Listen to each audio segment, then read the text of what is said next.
Now, Orla, what about the situation regarding Russia? There seems to be some confusion over whether two Russian swimmers can compete or not. What's the latest on that? And I guess, what do Team GB make of it all?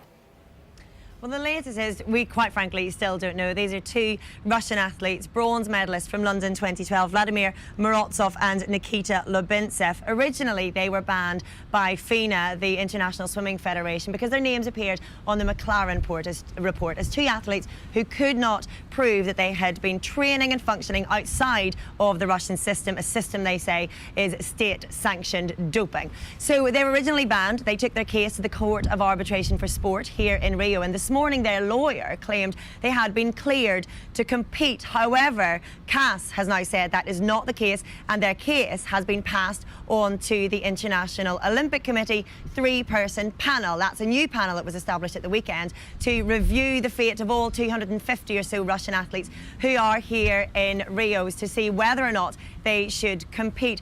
It's all a bit of a mess, really, and it's not getting any prettier. The IOC has blamed WADA, the World Anti-Doping Agency, for this whole mess. WADA has said, well, come on, we told you to ban all Russian athletes. And so the two organisations are at something of loggerheads. And in the meantime, we have the fate of those 250-odd athletes in Rio, Russian athletes, waiting to see whether or not they will be competing. And I have to say, among Team GB, there is some sympathy for that uncertainty and the lack of knowledge as to whether or not they will get to compete at the Games or will have to fly home before it even begins. It's quite rightly, it's been a really big media story, and I think from the outside looking in, it's a bit like, oh, how unfair it is that Russia could be here. But I have no doubt there are a number of Russian athletes who are clean, and if we did have a big blanket ban on those athletes who've been training hard, who were clean, then I think they do have a right to be here.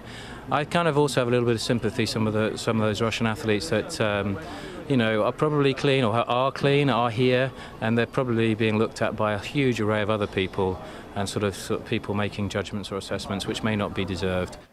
Look, Orla, you showed us about some of these stadia not being quite ready, and there's loads of talk about the facilities not being ready now. So what have the hockey team made of the Olympic Village?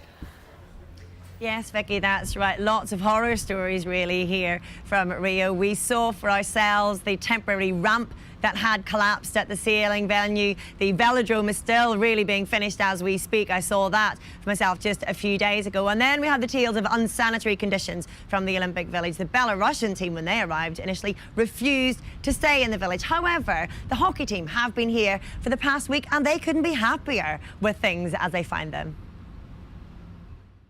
Maybe we've been really lucky. We've had a fantastic block. Team GB have done a brilliant job of making it feel home from home. Our bedrooms look really nice. There's a really nice communal area.